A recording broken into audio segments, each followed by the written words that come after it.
We are so lucky to have been invited to Tasmania to stay in Derek and Marian's house, their beautiful house. And our mission for the next 10 days is to see as much of Tasmania as we can.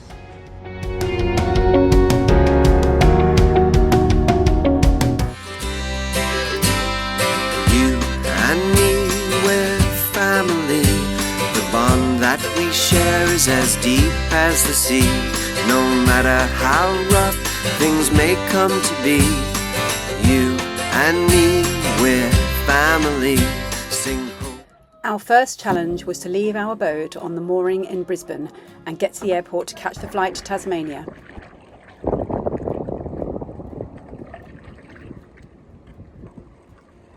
Where are we off to, Woody? Huh? Where are we going? Tasmania. On this win.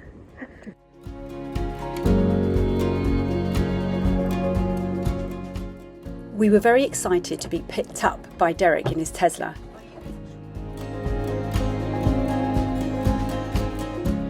We arrived at their amazing home, which would be ours for the next 10 days. And then we checked out the beautiful local beach.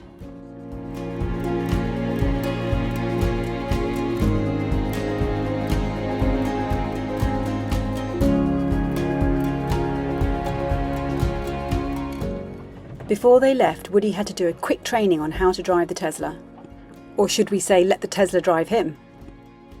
Now we're going to start planning.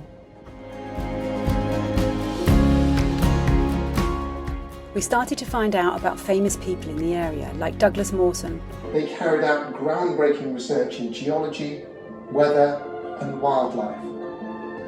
After months of preparation and 2 weeks at sea, I'm on my way to visit.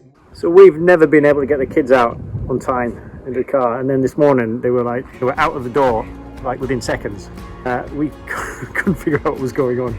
Anyway, it turns out that somebody had shown them that in a Tesla there are computer games on the screen and you can actually drive this driving game that you use the steering wheel. Anyway, so basically you've come out without any shoes on, without any hat, no sunscreen and no water. No, it's all there. This is like, you know, when you leave a dock on a boat and you forget to unplug. Oh, so this is what I worry about doing, like driving off. It's still all plugged in. Everything's so automatic. It's great. It's really weird. We've been sailing now for 7 years and we come back to live in normal houses and it feels like the whole planet has moved on technology wise. And we're trying to work out, it was a coffee machine this morning and then there's this food processing thing that we tried to work out. And now we're trying to work out the Tesla. What's happening here, Woody? Dad, we're gonna crash. I'm trying the autopilot out and it's steering itself and that's really, it makes me feel really unsafe. What have you got to do, Ewan? Oh, Dad. It's literally driving look. itself. It says apply slate because you have to touch it. Our first stop was to check out the Botanical Gardens. So the plants in this garden are often referred to as xerophytes, which comes from the Greek word xeros, which means dry, and phuton, which means plant. The xerophytes, yeah. In their natural habitat, over many millions of years, plants have slowly adapted to survive in increasingly arid conditions. To cope with these conditions, they have adapted in structures and internal function.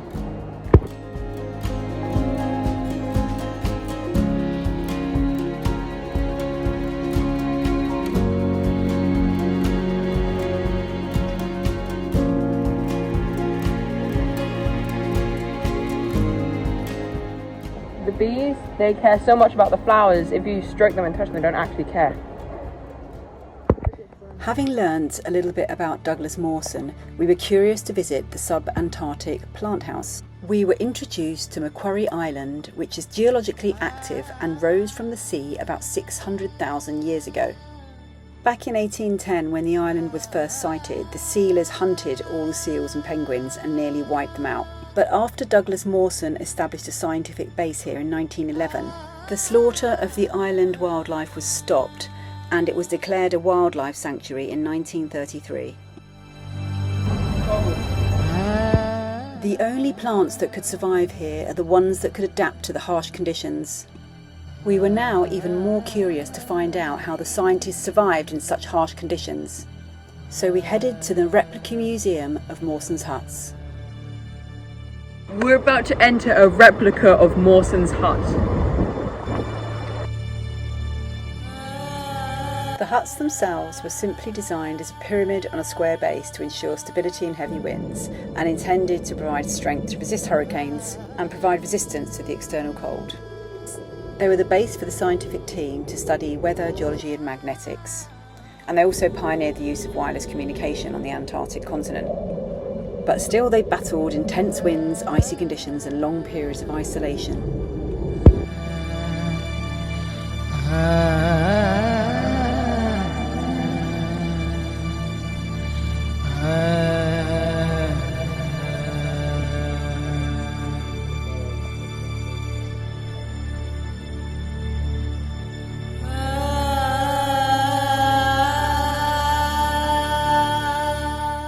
Inside, however, the huts were warm and each scientist had its own bunk.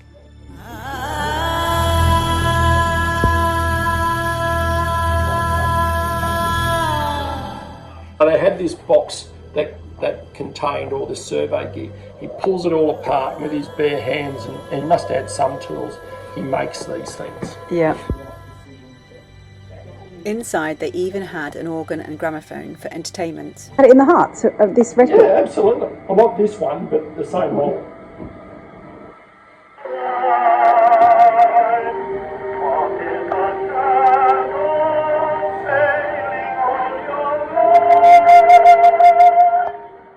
Now, this book here that was done is a compendium of all their articles that they wrote.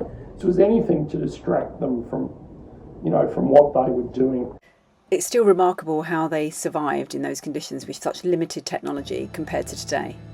Changed it to a sled and it even has Tesla lights on it. Change what to a sled? The Tesla model.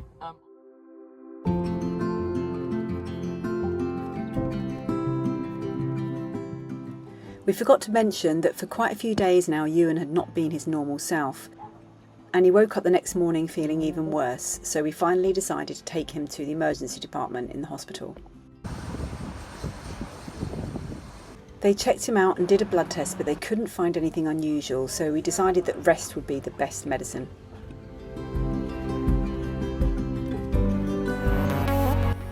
If you like following our story, please hit the super thanks and help towards the creation of these videos. And if you'd like to have more access, we would love it if you join our Patreon family, where you get ad-free videos, cockpit sessions, downloads, guides, and you can message us directly.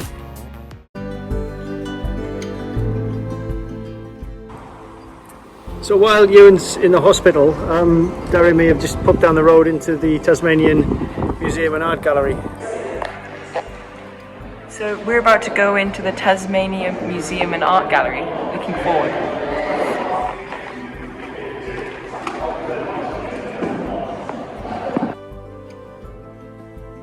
These are Tasmanian devils and they're really vicious apparently. This is a Tasmanian tiger and it was completely hunted to extinction by humans. This is the duckbill platypus and the echidna, and they're the only egg-laying mammals. This is an exact replica of Mawson's hut, and I can see all the things we saw in life size. It's all miniature now, which is really cool.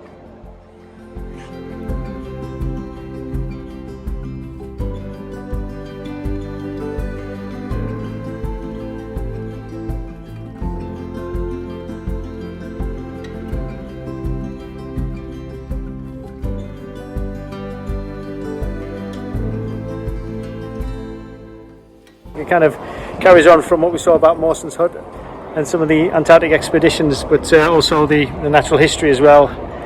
And yeah, it's a really nice museum, and it's free as well, which is fantastic. So the next morning, I decided to go with Darry, just the two of us, for a hike up into the Mount Field National Park. To the Mount Field National Park for a big 15-kilometre hike. And who's with you? Me and my eldest son, Darryl. So we are here and we have to get to here, and the maps like neck, like that.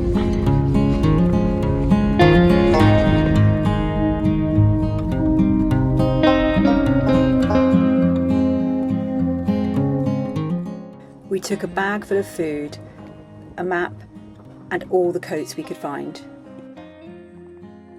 It's freezing. It's like even colder than England here. Okay, so we set off and we are using this book to make sure we get the right track. It's very cold. Wow. But still, we were not prepared for the harsh Tasmanian temperatures as you get higher up into the mountains. We kept moving to keep warm, but the rain and wind just increased, and so we decided to turn back. So we got to one of the shelters, and the rain just came down even stronger than ever, and we both kind of started getting a bit cold actually. And seeing as we don't have fully the right equipment, like, you know, leggings and stuff like that and proper walking boots, this kind of weather, it's just too cold really. But we're gonna battle it another day. We're not gonna let the mountain defeat us. Yeah, okay, Derry. So here we are, we're still walking. We'll do it on another day. Yeah, we're going to do it another day. We're not going to do this long 16k walk in these conditions. We haven't given up though, we haven't given up. No, we haven't given up. We're just putting it to another day, as he says. So yeah, anyway, we're having a real bonding experience, aren't we, Derry? Yeah, the only souvenir I'll take from this is hypothermia.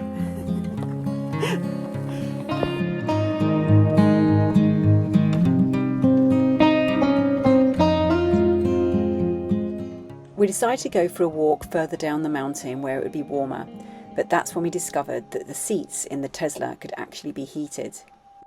It was also a relief to discover there was a charging port available. So now we're going to Russell Falls Walk, and it's not raining and it's actually not windy. It feels like a completely different country we've just come to, or state, because suddenly the temperature has changed quite dramatically from being up in the mountains. What do you reckon, Derry? Yeah. The biggest tree fan I've ever seen. Look.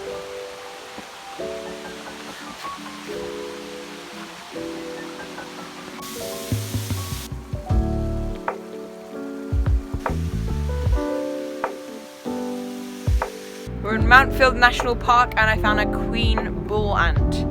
Very priceless, but sadly I can't bring it with me. Okay, so we came back a bit late after our next walk to the waterfall, but they've left us a little note and the key to lock this up. Here's Mum trying to unlock a key. I got the right bit. Oh no, here it is, this thing. I don't think Ready? I don't think this generation is ready for electric cars.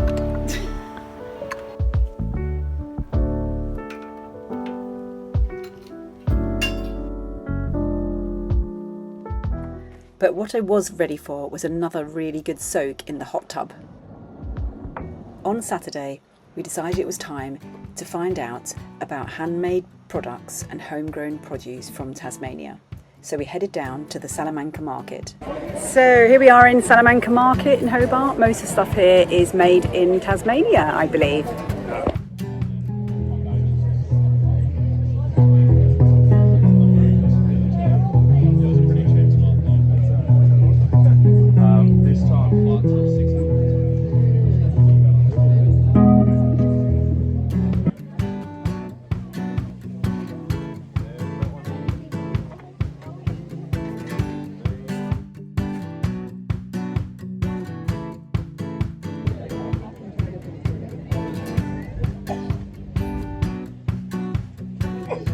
One thing I've been holding out for is a famous Tasmanian scallop pie, and the one store we found that sold them has actually sold out, so I'm still scallop pieless. Trying to find a scallop pie and they're all sold out. But we did find some ice cream, so it was all okay. And so many like cool things you could look at. There was like a beehive, there was like everything we could possibly want, especially the food. Got some ice cream. For the first time, I've had lavender ice cream, and I gotta say, I felt like a changed man. I think the market was a hit. It's just nice to see a lot of local people making, stuff that's from Tasmania, arts and crafts. The Battery Point Sculpture Trail is an easy stroll linking 9 large numerical sculptures that provide a fascinating introduction to Hobart history. Each sculpture along the international award-winning trail represents a weight, measure, time, quantity, date or distance linked to a story about the place. The trail winds past some of the city's oldest surviving residences and through locations where many of the Tasmanians' first industries were established. Following around Battery Point and along the shore of the river, there are views of both the port and the lower Derwent estuary. So part of this trail of sculptures, number sculptures, is taking us through this whole fishing kind of old fishing sort of area, residential area. So all the fishermen used to live in these houses on this hill, and they used to bring all their boats in down the bottom in the harbour and drag their nets up here, I guess. So yesterday we went to Salamanca Market and did the battery walk, the sculpture walk. Although Ewan wasn't quite 100% yet, so we didn't do all of it. But today we're heading off to Mona Museum. Okay, so we're here at Mona, and we've got our tickets, and it's quite an interesting place. None of us have any idea what to expect, but I do think they invite you to hang out all day. Basically, there's going to be DJs and stuff like that going on, and there's like tennis court and trampoline, and it's just random. So yeah, let's see what happens. Some of the artwork may be confronting. Mona Gallery of New and Old Art, I think it's called, something weird like that. Certainly the most incredible modern art building I've ever been into, and I've been in a few, including the Turbine Hall in London, and also the tanks in Cairns, which were pretty incredible, built in the inside of old oil drums. But this one is a purpose-built modern art gallery. Well, it's more than a modern art gallery. It's kind of, I don't know what to describe it really, but it's a very iconic building, very new building, built by some multi-millionaire. Can't remember his name off the top of my head, which you won't be too pleased about because it's his kind of like it's his gift to the world. But anyway, the architecture is absolutely incredible, and most of it is subterranean as well. So it's just carved into the rock, and the rocks are left bare, so you can actually see the actual structure of the rocks and the colours and the grains, and it's beautiful. Just making the most of the dark, to let to their bodies become one. I mean, modern art isn't really my thing. It's kind of, I can very much take it or leave it. It doesn't really do anything for me. And I think it just spoils the walls of a lot of beautiful buildings. But these buildings are definitely worth visiting just in their own right. Yeah, it was. I think the boys were impressed. It has got it's not very child friendly, even though it's kind of the building itself is fantastic to explore. It's not very child friendly. You know, there are sort of a lot of adult content in there, and some of it was sort of borderline pornographic, if not like stepping over the line into the pornographic world. But apart from that, it's fantastic, really worth a visit, and the reason a lot of people come to Hobart specifically to see that building. And it hasn't finished yet. There's still a lot of construction going on, and they hold a lot of festivals. There's restaurants in there and wine bars, and it's kind of part of being a vineyard as well. Beautiful, absolutely worth a visit. What do you reckon, Derry? So we walked in here, and I looked around before we walked in, and it looked like a really, really nice place. The architecture was really nice, but as soon as we walked in, I was gravely disappointed in it. Here we are today on Mount Wellington, which is just above Hobart. I'm going to read a little bit about it. From the earliest days of settlement, the mountain drew a succession of the venturesome and curious towards the peak. It's a bit like us then. Botanical and geological exploration provided an early draw card. So Robert Brown, apparently, quick off the mark in 1804, and then Charles Darwin made it to the top on his second attempt, it's not easy, in 1836.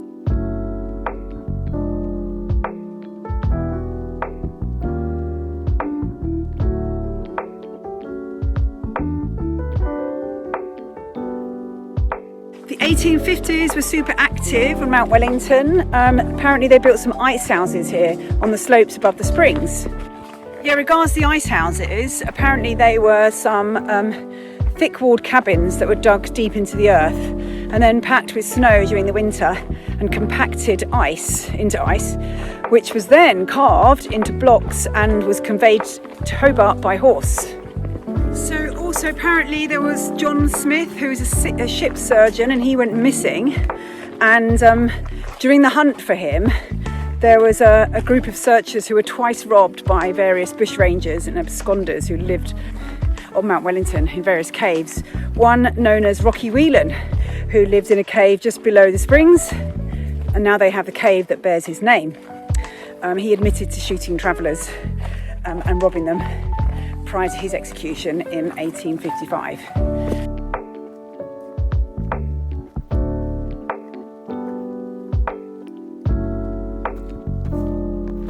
So that there is the octopus tree. It's about 90 foot high, and they reckon it's about 300 years old, and it's where the Aboriginal women used to gather when the menfolk used to go out to hunt and the kids used to play around and on the tree. And the reason it's called the octopus tree is because the roots have kind of grown over this huge boulder. All the roots are hanging down like octopus tentacles.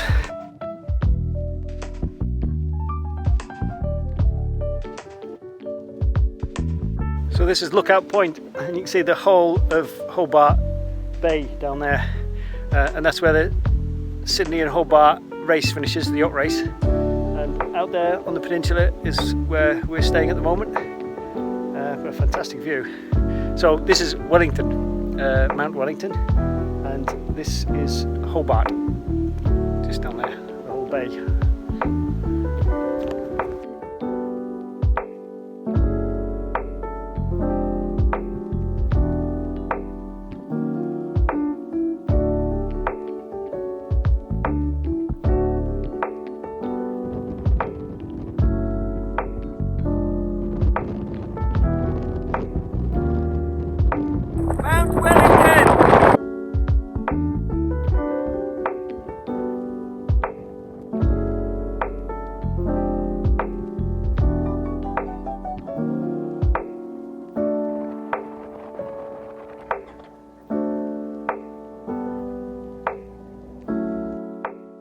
Stay tuned for the next episode where we head out of Hobart to Hastings Caves, Maria Island and one epic hike to Rowell Point.